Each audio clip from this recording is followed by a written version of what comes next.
ದೆಹಲಿಯಲ್ಲಿ ಕೆಲವೇ ದಿನಗಳಲ್ಲಿ 800 ಜನ ನಾಪತ್ತೆ ಆಗಿದ್ದಾರಂತೆ. ನಾಪತ್ತೆಯಾದವರ ಪೈಕಿ 500ಕ್ಕೂ ಹೆಚ್ಚು ಮಹಿಳೆಯರೇ ಇದ್ದಾರಂತೆ. ಮಹಿಳೆಯರು ಹದಿಹರೆಯದ ಹೆಣ್ಣು ಮಕ್ಕಳೇ ನಾಪತ್ತೆಯಾಗಿದ್ದಾರೆ. ಮಹಿಳೆಯರ ನಾಪತ್ತೆ ಕೇಸ್ಗೆ ಭರ್ಜರಿ ಟ್ವಿಸ್ಟ್ ಸಿಕ್ಕಿದೆ. ಈಗ ಹೆಂಗಾಗ್ಬಿಟ್ಟಿದೆ ಅಂತ ಅಂದ್ರೆ 800 ಜನ, ಅದರಲ್ಲಿ 500 ಜನ ಹೆಣ್ಣುಮಕ್ಕಳೇ ನಾಪತ್ತೆ ಆಗಿರೋದು. ಸೊ ಹಂಗಾಗಿ ಪೊಲೀಸ್ನವರು ಟೆನ್ಷನ್ ಆಗಿಬಿಟ್ಟಿದ್ದಾರೆ. ದೆಹಲಿ ಪೊಲೀಸ್ನವರು, ದೆಹಲಿ ಸರ್ಕಾರ, ವಿಪಕ್ಷಗಳಿಗಂತೂ ಒಂದು ತರ ಆಹಾರ ಇದು. ಆಮ್ ಆದ್ಮಿ ಪಾರ್ಟಿ ಬಿಜೆಪಿ ಅಲ್ಲಿ ಆಡಳಿತ ಮಾಡ್ತಾ ಇದೆಯಲ್ಲ, ಬೇಗ ಬಿಜೆಪಿ ಸರ್ಕಾರ ಇದೆ.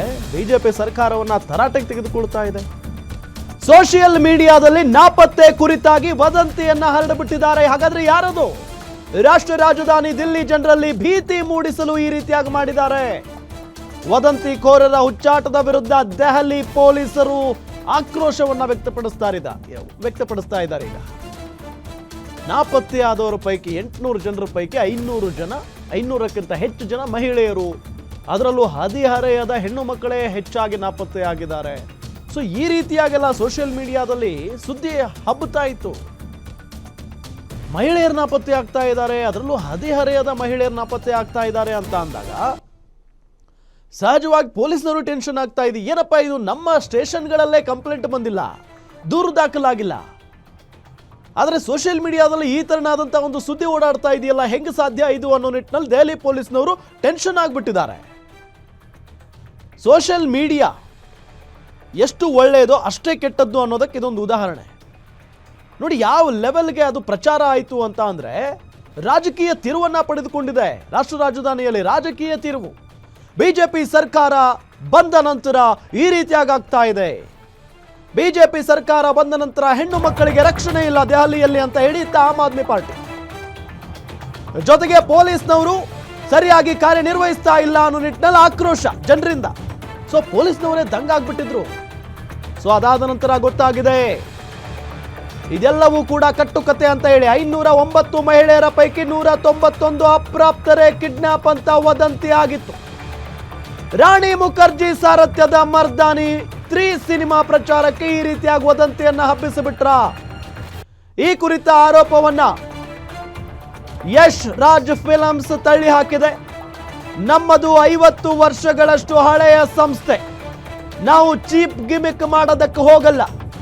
ಯಶ್ ರಾಜ್ ಫಿಲ್ಮ್ಸ್ ನಿಂದ ದಿಲ್ಲಿ ಪೊಲೀಸರಿಗೆ ಸ್ಪಷ್ಟೀಕರಣ ನೀಡಲಾಗಿದೆ.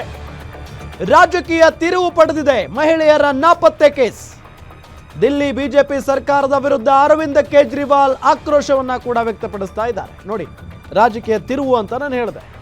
ಸ್ವತಃ ದೆಹಲಿ ಮಾಜಿ ಮುಖ್ಯಮಂತ್ರಿ ಅರವಿಂದ್ ಕೇಜ್ರಿವಾಲ್ ಈಗ ದೆಹಲಿಯಲ್ಲಿರುವಂತಹ ಬಿಜೆಪಿ ಸರ್ಕಾರದ ವಿರುದ್ಧ ಆಕ್ರೋಶ ವ್ಯಕ್ತಪಡಿಸಿದ್ದಾರೆ.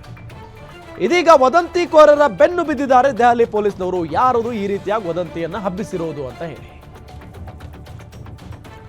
ಇದೇ ವಿಚಾರಕ್ಕೆ ಸಂಬಂಧಪಟ್ಟಂತೆ ಡೀಟೇಲ್ಸ್ ಕೊಡ್ತಾರೆ ನಮ್ಮ ಡಿಜಿಟಲ್ ಎಡಿಟರ್ ದಿಲೀಪ್ ಸಂಪರ್ಕದಲ್ಲಿದ್ದಾರೆ. ದಿಲೀಪ್, ಇದು ಎಷ್ಟರ ಮಟ್ಟಿಗೆ ಸತ್ಯ ಮತ್ತು ಸುಳ್ಳು ಅಂತ? ರಾಮ್, ಈ ಕೆಲವೊಂದು ವಾರದಿಂದ ಅಂದ್ರೆ 1-2 ವಾರದಿಂದ ಈ ಒಂದು ಸುದ್ದಿ ಸೋಷಿಯಲ್ ಮೀಡಿಯಾಗಳಲ್ಲಿ ಹರಿದಾಡ್ತಿದೆ. ಪ್ರಮುಖವಾಗಿ ಏನೊಂದು 800 ಮಹಿಳೆಯರ ಒಂದು ನಾಪತ್ತೆ, 800 ಜನ ನಾಪತ್ತೆ ಆಗಿದೆ. ಈ ಪೈಕಿ 500ಕ್ಕೂ ಹೆಚ್ಚು ಮಹಿಳೆಯರು ನಾಪತ್ತೆ ಆಗಿದ್ದಾರೆ. ಇನ್ನು ನಾಪತ್ತೆಯಾದ 500ಕ್ಕೂ ಹೆಚ್ಚು ಸ್ತ್ರೀಯರ ಪೈಕಿ ಏನೊಂದು ಅಪ್ರಾಪ್ತ ವಯಸ್ಕರ 200ಕ್ಕೂ ಹೆಚ್ಚು ಜನ ಇದ್ದಾರೆ ಅನ್ನೋ ಒಂದು ಆರೋಪ ಮಾಡಲಾಗಿತ್ತು ಈ ಒಂದು ವೈರಲ್ ಪೋಸ್ಟ್ ಅಲ್ಲಿ. ಆ ನಂತರ ಇದೇ ಒಂದು ವೈರಲ್ ಪೋಸ್ಟ್ ನ ಇಟ್ಕೊಂಡು ತುಂಬಾ ಜನ ಸೋಷಿಯಲ್ ಮೀಡಿಯಾ ಇನ್ಫ್ಲೂಯೆನ್ಸರ್ಗಳು ಕೂಡ ಈ ಒಂದು ಸುದ್ದಿಯನ್ನ ಮಾಡ್ತಿದ್ರು. ಆದ್ರೆ ಮೇನ್ ಸ್ಟ್ರೀಮ್ ಮೀಡಿಯಾ ಏನು ಪ್ರಮುಖ ಮುಖ್ಯವಾಹಿನಿಯ ಮಾಧ್ಯಮಗಳೇನಿದಾವೆ ಆ ಮಾಧ್ಯಮಗಳಲ್ಲಿ ಈ ರೀತಿಯಾದಂತ ಸುದ್ದಿ ಬರ್ತಿರ್ಲಿಲ್ಲ. ಎಲ್ಲೋ ಒಂದ್ ಕಡೆ ಈ ಒಂದು ನಾಪತ್ತೆ ಪ್ರಕರಣಕ್ಕೆ ಸಂಬಂಧಪಟ್ಟಂತೆ ಸುದ್ದಿ ಹರಿದಾಡ್ತಿರೋದು ಮತ್ತೆ ಮರ್ದಾನಿ 3 ಸಿನಿಮಾಗೂ ಲಿಂಕ್ ಮಾಡ್ಲಾಗ್ತಿತ್ತು. ಯಾಕಂದ್ರೆ ಮರ್ದಾನಿ 3 ಸಿನಿಮಾದ ಕಥಾವಸ್ತು ಏನಂದ್ರೆ ನಾಪತ್ತೆ ಆಗಿರುವಂತಹ ಬಾಲಕಿಯರು ಮತ್ತೆ ಮಹಿಳೆಯರನ್ನ ಸಿನಿಮಾದ ನಾಯಕಿ ಹುಡುಕೊಡೋದು ಸಿನಿಮಾದ ಚಿತ್ರಕಥೆ. ಹಾಗಾಗಿ ಒಂದ್ ವೇಳೆ ಏನಾದ್ರು ಈ ಮರ್ದಾನಿ ಸಿನಿಮಾ 3 ಪ್ರಮೋಷನ್ಗೋಸ್ಕರ ಈ ರೀತಿಯಾದಂತ ವದಂತಿ ಹಬ್ಬಿಸ್ಲಾಗ್ತಿದ್ಯಾ ಅಂತ ಆರಂಭದಲ್ಲಿ ತನಿಖೆ ನಡೀತು. ಆದ್ರೆ ಈ ಸಂಬಂಧ ಯಶ್ ರಾಜ್ ಫಿಲ್ಮ್ಸ್ ಸ್ಪಷ್ಟನೆ ಕೊಟ್ಟಿದೆ. ನಮ್ಮ ಸಂಸ್ಥೆಯಿಂದ ನಿರ್ಮಾಣ ಆಗ್ತಿರೋ ಸಿನಿಮಾ ಮರ್ದಾನಿ 3, ನಾವು ನಮ್ಮ ಸಿನಿಮಾದ ಪ್ರಮೋಷನ್ಗೆ ಈ ರೀತಿ ಚೀಪ್ ಗಿಮಿಕ್ ಮಾಡೋದಿಲ್ಲ ಅಂತೇಳಿ. ಆ ನಂತರ ದಿಲ್ಲಿ ಪೊಲೀಸರು ಯಾರು ಈ ವದಂತಿಯನ್ನ ಹರಡಿದ್ದು, ಈ ವದಂತಿಯ ಮೂಲ ಏನು ಅಂತ ಅದನ್ನ ಹುಡ್ಕಕ್ ಹೊರಟಾಗ ನಿಜಕ್ಕೂ ಆ ರೀತಿಯಾದಂತ ಯಾವುದೇ ರೀತಿಯ ಮಹಿಳೆಯರ, ಅಷ್ಟು ಪ್ರಮಾಣದಲ್ಲಿ ಮಹಿಳೆಯರ ಒಂದು ಕಿಡ್ನಾಪ್ ಆಗಿಲ್ಲ.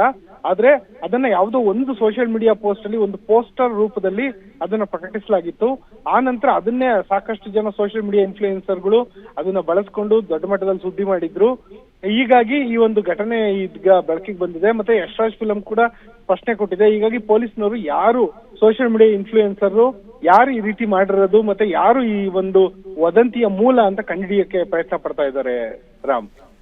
ಸೊ ಇದೆಲ್ಲದರ ನಡುವೆ ರಾಜಕೀಯ ತಿರುವನ್ನು ಕೂಡ ಈ ವಿಚಾರ ಪಡ್ಕೊಳ್ತು ದಿಲೀಪ್. ಯಾಕೆಂತ ಅಂದರೆ ಒಂದು ಈಗ ತಾನೇ BJP ಸರ್ಕಾರವೂ ಕೂಡ ಬಂದಿದೆ. BJP ಸರ್ಕಾರ ಬಂದ ನಂತರವೇ ಇಷ್ಟು ಜನ ಹೆಣ್ಮಕ್ಕಳ ಕಿಡ್ನಾಪ್ ಆಗಿದೆ, ನಾಪತ್ತೆ ಆಗಿದೆ ಅನ್ನೋ ನಿಟ್ಟಿನಲ್ಲಿ ಅಂದರೆ ವಿಪಕ್ಷಗಳು ಕೂಡ ಆರೋಪವನ್ನು ಮಾಡ್ತಾ ಇದ್ದಾರೆ. ಸೊ ಆ ವಿಚಾರದ ಬಗ್ಗೆ ಮಾತಾಡೋದಾದ್ರೆ ಖಂಡಿತ ರಾಮ್. ಏನಂದ್ರೆ ಯಾವುದೇ ಒಂದು ವದಂತಿ ಇರ್ಬೋದು, ಯಾವುದೇ ಒಂದು ಸುದ್ದಿ ಇರ್ಬೋದು, ಈ ಕುರಿತಾಗಿ ಹಿಂದೆ ಮುಂದೆ ವಿಶ್ಲೇಷಣೆ ಮಾಡದೆ ಕೇವಲ ರಾಜಕೀಯ ಕಾರಣಕ್ಕಾಗಿ ಅದನ್ನ ವಿರೋಧಿಸೋದು, ಮತ್ತೆ ತಮಗೆ ಯಾವುದೋ ಒಂದು ಸುದ್ದಿ ಪೂರಕವಾಗಿದೆ ಅಂತ ಗೊತ್ತಾಗಿದ ತಕ್ಷಣ ಯಾವುದೇ ಒಂದು ಪಕ್ಷ ಅದನ್ನ ಬಳಸ್ಕೊಂಡು, BJP ಆಗಿರ್ಬೋದು, ಕಾಂಗ್ರೆಸ್ ಆಗಿರ್ಬೋದು, ಆಮ್ ಆದ್ಮಿ ಪಕ್ಷ ಆಗಿರ್ಬೋದು, ತಮಗೆ ಪೂರಕವಾದ ಯಾವುದೋ ಒಂದು ಮಾಹಿತಿ ಬರ್ತಿದೆ ಅಂದ್ರೆ ಆ ಮಾಹಿತಿಯ ಸತ್ಯಾಸತ್ಯತೆ ಪರಿಶೀಲನೆ ಮಾಡ್ಕೊಂಡಲೆ ನೇರವಾಗಿ ಸರ್ಕಾರದ ವಿರುದ್ಧ, ಆಡಳಿತಾರೂಢ ಪಕ್ಷಗಳ ವಿರುದ್ಧ ಆರೋಪ ಮಾಡೋದು ಎಷ್ಟು ಮಟ್ಟಿಗೆ ಸರಿ ಅನ್ನೋದು ಕೂಡ ಇವಾಗ ಏನೊಂದು ಕೇಜ್ರಿವಾಲ್ ಹೇಳಿಕೆ ಇದೆ, ಆ ಹೇಳಿಕೆ ಅಂತ ತಿಳಿದು ಬರ್ತಿದೆ. ಯಾಕಂದ್ರೆ ಈ ರೀತಿಯಾದಂತ ವದಂತಿ ಹರಡಿದ್ದೇ ತಡ.